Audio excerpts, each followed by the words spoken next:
नमस्कार दोस्तों, नॉलेज मंडली में आप सभी का स्वागत है। आपकी तैयारी को आगे बढ़ाते हुए आज के वीडियो में हम करेंगे MCQ on leave rules as per 7 CPC. These questions are very much important for the post of principal vice principal in EMRS NCT conducted by UPSC, KVS, NVS and other examinations. तो देखते हैं सबसे पहला question 181। What is the date of retirement of a government servant? सरकारी कर्मचारी की सेवानिवृत्ति की तिथि क्या होगी? Option A, afternoon of the last day of the month in which he attains the age of superannuation. B, last day of any month in which he wishes to retire. C, last working day. D, first day of the month in which he attains the age of superannuation. मतलब किस तिथि को सेवानिवृत्ति की तिथि माना जाएगा? Option में सही उत्तर होगा A, afternoon of the last day of the month in which he attains the age of superannuation. मतलब कि 60 वर्ष की आयु वाले दिन भी वो वर्किंग में रहेगा, वो कार्य करेगा और आफ्टरनून में वो रिटायर हो जाएगा। सही उत्तर हो जाएगा A. Next question 182। If an official is recalled to duty before expiry of his leave he may be treated as. यदि किसी अधिकारी को उसकी छुट्टी समाप्त होने से पहले ड्यूटी पर वापस बुला लिया जाता है तो उसे डैश माना जा सकता है। क्या माना जाएगा अगर उसको ड्यूटी पर वापस बुला लिया गया है? कितने दिनों की उसने लीव ली थी, वो लीव पूरी होने से पहले ही उसको कोई इमरजेंसी की वजह से, अर्जेंसी की वजह से रिकॉल कर लिया गया है। ऑप्शन देख लेते हैं। A, on leave period. B, on duty. C, absent. D, none of the above. Correct answer is B, on duty. उसको ऑन ड्यूटी माना जाएगा, उसको रिकॉल कर लिया गया है, छुट्टी खत्म होने से पहले ही बुला लिया है तो ऑन ड्यूटी माना जाएगा। सही उत्तर हो जाएगा B. Question number 183। Casual leave can be combined with. बहुत इंपॉर्टेंट क्वेश्चन है, बार बार पूछा जाता है कि कैजुअल लीव है वो किसके साथ में कंबाइन की जा सकती है। हिंदी अर्थ देख लेते हैं। आकस्मिक अवकाश को डैश के साथ जोड़ा जा सकता है। Option A, special casual leave. B, earn leave. C, half pay leave. D, none of the above. Correct answer is A, special casual leave. CL को एससीएल के साथ में जोड़ा जा सकता है, बाकी किसी प्रकार की लीव है उसको सीएल के साथ में नहीं जोड़ा जा सकता। परंतु स्पेशल कैजुअल लीव है जो कि विशेष परिस्थितियों में मिलती है, वो सीएल के साथ में कंबाइन की जा सकती है। सही उत्तर हो जाएगा A. Next question 184। Combination of study leave with earn leave shall not generally involve a total absence of more than dash. अर्जित अवकाश के साथ अध्ययन अवकाश के संयोजन में सामान्यतः निम्नलिखित से अधिक की कुल अनुपस्थिति शामिल नहीं होगी। कितने दिनों की कुल अनुपस्थिति से अधिक नहीं होना चाहिए? Option A, 16 months. B, 24 months.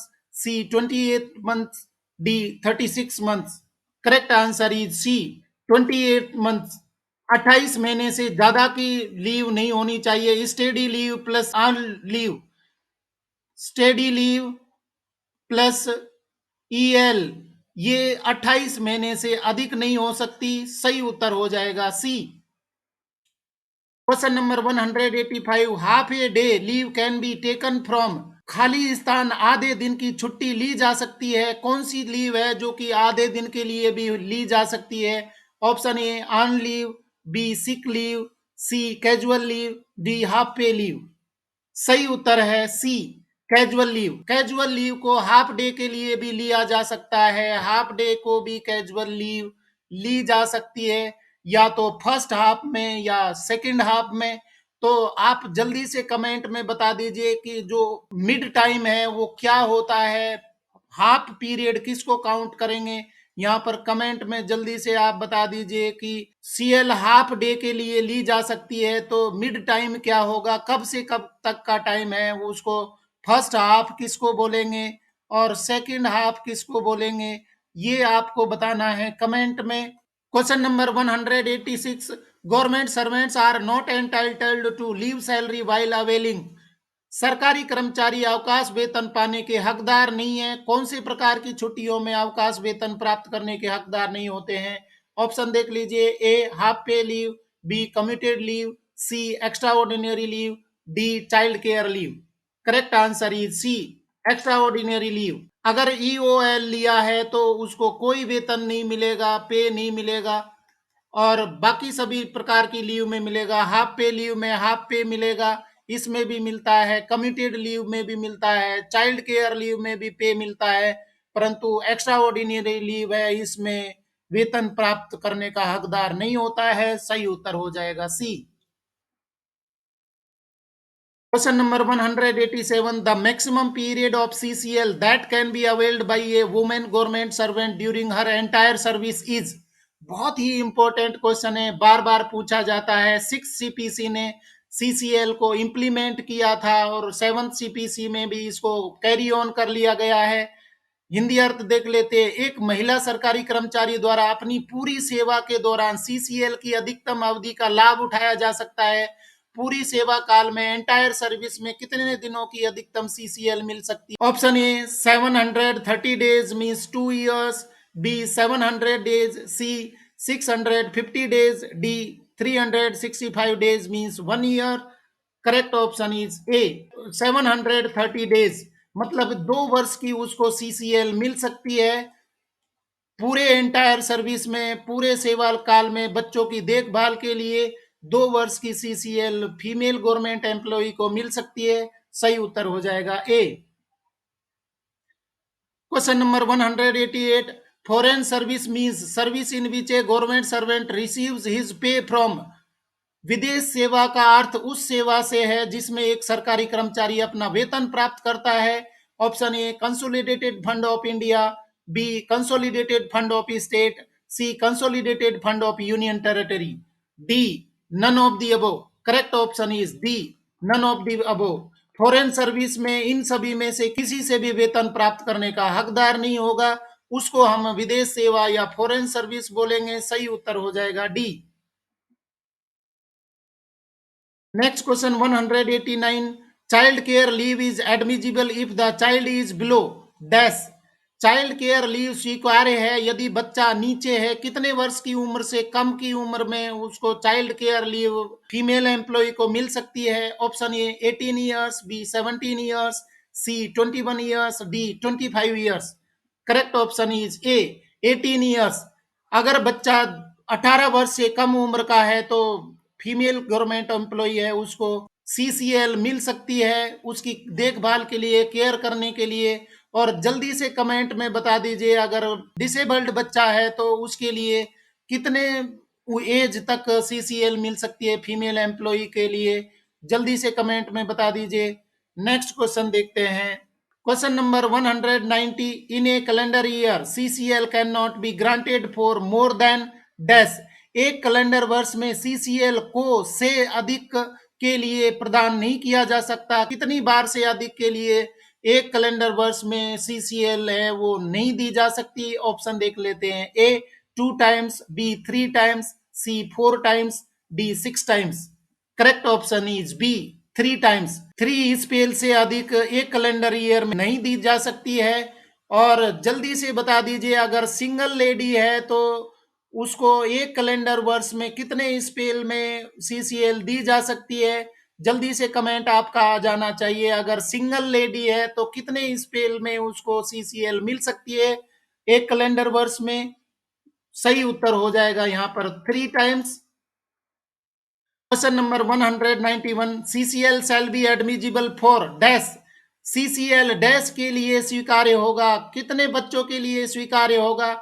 Option A first child only, B 2 eldest surviving children only, C any child, D none of the above. Correct option is B 2 eldest surviving children only. 2 बड़े बच्चों के लिए CCL है वो admissible होगी, उससे छोटे बच्चों के लिए नहीं होगी। 2 बच्चे हैं जो कि बड़े हैं, सबसे बड़े बच्चों के लिए सीसीएल एडमिजिबल होती है, उसके बाद में नहीं होगी। सही उत्तर हो जाएगा बी।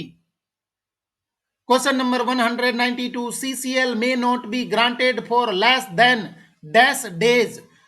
सीसीएल डैश दिनों से कम समय के लिए नहीं दिया जा सकता, कितने दिनों से कम की सीसीएल नहीं दी जाती है। Option A 20 days, B 30 days, C 15 days, D 5 days. Correct option is D 5 days. 5 दिनों से कम की सीसीएल है वो एडमिजिबल नहीं होगी, तो मिनिमम एक स्पेल में 5 दिनों की सीसीएल मिल सकती है, उससे कम दिनों के लिए सीसीएल एडमिजिबल नहीं होगी। 6 सीपीसी में 15 दिनों का था, 15 डेज का एक स्पेल होता था, कम से कम 15 दिनों की छुट्टी मिलती थी, परंतु 7 सीपीसी में 5 डेज कर दिया है और सही उत्तर हो जाएगा D, 5 days. Question number 193. Dash number of days of earned leave are accredited in advance to the leave account of a government servant during January and July. Hindi अर्थ देख लीजिए। डैश दिनों के अर्जित अवकाश जनवरी और जुलाई के दौरान अर्जित दिनों की संख्या सरकारी कर्मचारी के अवकाश खाते में अग्रिम रूप से जमा की जाएगी। मतलब एडवांस में जनवरी के पहली जनवरी और पहली जुलाई को कितने दिनों की ईएल है वो एडवांस में क्रेडिट कर दी जाएंगी। Option A 20 days, B 10 days, C 15 days, D none. Correct option is C 15 days.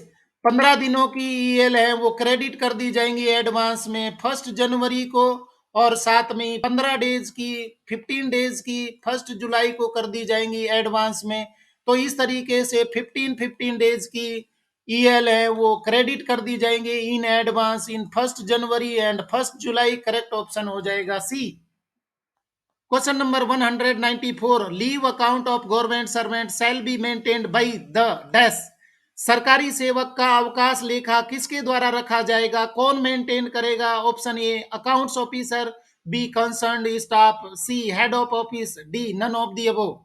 Correct answer is C head of office. Head of office है वो लीव अकाउंट को मेंटेन करेगा, जिसके अंदर कर्मचारी के लीव खाते को मेंटेन करके और लीव का क्रेडिट है या लीव खर्च है वो सारा रिकॉर्ड रखा जाएगा किसके द्वारा, हेड ऑफ ऑफिस। सही उत्तर हो जाएगा सी।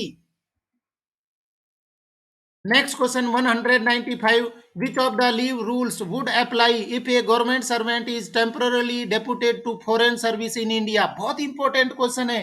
यदि कोई सरकारी कर्मचारी अस्थायी रूप से भारत में विदेश सेवा में प्रतिनियुक्त है, कौन सा अवकाश नियम लागू होगा, इस पर कौन से नियम है वो लागू होंगे लीव के। अगर वो अस्थायी रूप से भारत में ही किसी विदेश सेवा के लिए गया है तो लीव के कौन से नियम है वो एप्लीकेबल होंगे। ऑप्शन देख लीजिए। A leave rules of foreign service, B CCS leave rules 1972, C CCS leave rules and foreign service leave rules, D none of the above. Correct answer is B CCS leave rules 1972, जो कि केंद्र सरकार के कर्मचारियों पर लागू होते हैं। सीसीएस लीव रूल्स 1972 लागू होते हैं और वो भारत में ही अस्थायी रूप से कर्मचारी है, वो विदेश सेवा में गया है तो उस पर सीसीएस लीव रूल्स 1972 एप्लीकेबल होंगे। सही उत्तर हो जाएगा बी। और अगला सवाल है 196. What is the time limit of continuous service after which A quasi permanent employee is not confirmed. निरंतर सेवा की समय सीमा क्या है जिसके बाद एक अर्ध स्थायी कर्मचारी की पुष्टि नहीं की जाती है। Option A 2 years, B 3 years, C 4 years, D 5 years। Correct option is B 3 years। अगर कोई कर्मचारी क्वेसी गवर्नमेंट एम्प्लॉई है या अर्ध स्थायी कर्मचारी है तो वो 3 साल के बाद में कंफर्म नहीं होता है तो उसको कंफर्मेशन नहीं दी जाएगी। सही उत्तर हो जाएगा B. Question number 197. What is the maximum number of days in respect of EL oblique HPL that can be encased by a government servant appointed in industrial establishment which is governed by Factories Act 1948। EL या HPL के संबंध में कारखाना अधिनियम 1948 द्वारा शासित औद्योगिक प्रतिष्ठान में नियुक्त एक सरकारी कर्मचारी द्वारा भुनाए जा सकने वाले दिनों की अधिकतम संख्या क्या है। Option A nil, B 240 days, C 300 days, D 300 plus 15 days. Correct option is C 300 days. EL और एचपीएल है वो मैक्सिमम 300 डेज को वो एनकेस करवा सकता है। सही उत्तर हो जाएगा C. Question number 198. When a government servant applies for a specific kind of leave the leave sanctioning authority does not have the power to. बहुत ही इंपॉर्टेंट क्वेश्चन है, बार बार रिपीट होता है।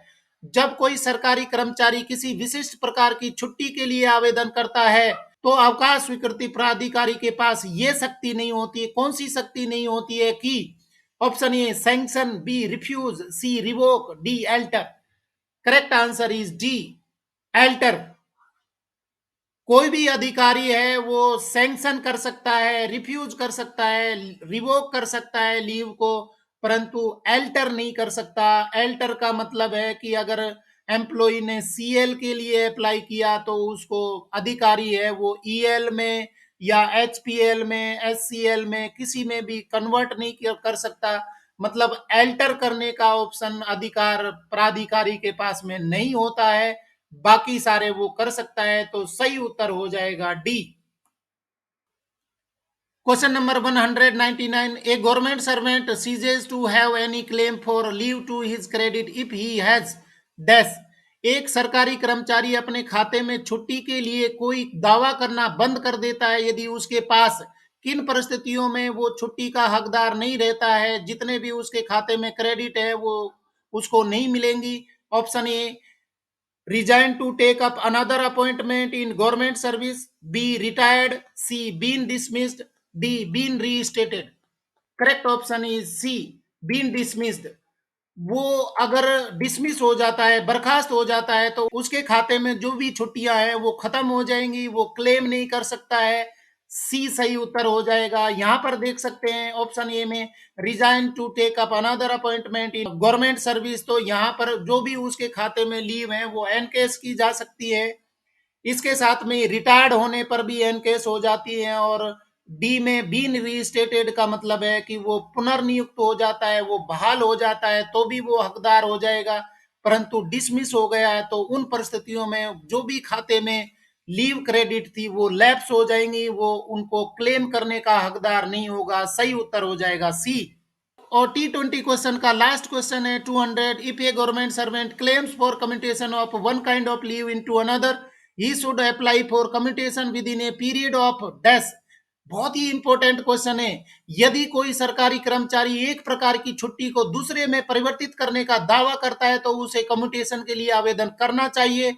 की अवधि के भीतर, कितने दिनों के भीतर में वो एक छुट्टी के प्रकार को दूसरे में बदलना चाहता है, तो कितने दिनों के भीतर उसको एप्लीकेशन देना होगा, आवेदन करना होगा। Option A 15 days, B 30 days, C 45 days, D 90 days. Correct answer is B 30 days. 30 दिनों के भीतर उसको लीव का मोड है वो चेंज करना होगा। वो किसी भी प्रकार की छुट्टी लेकर के गया था और वापिस आने के 30 दिनों के भीतर उसको छुट्टी का प्रकार बदलने के लिए एप्लीकेशन देना होगा। उसके बाद में वो छुट्टी का प्रकार है वो बदला नहीं जाएगा और उसी प्रकार की छुट्टी है वो उसके लीव अकाउंट से माइनस हो जाएंगी। तो सही उत्तर हो जाएगा बी। तो इस तरीके से फ्रेंड्स हमने T20 के 20 क्वेश्चन हैं वो कर लिए हैं।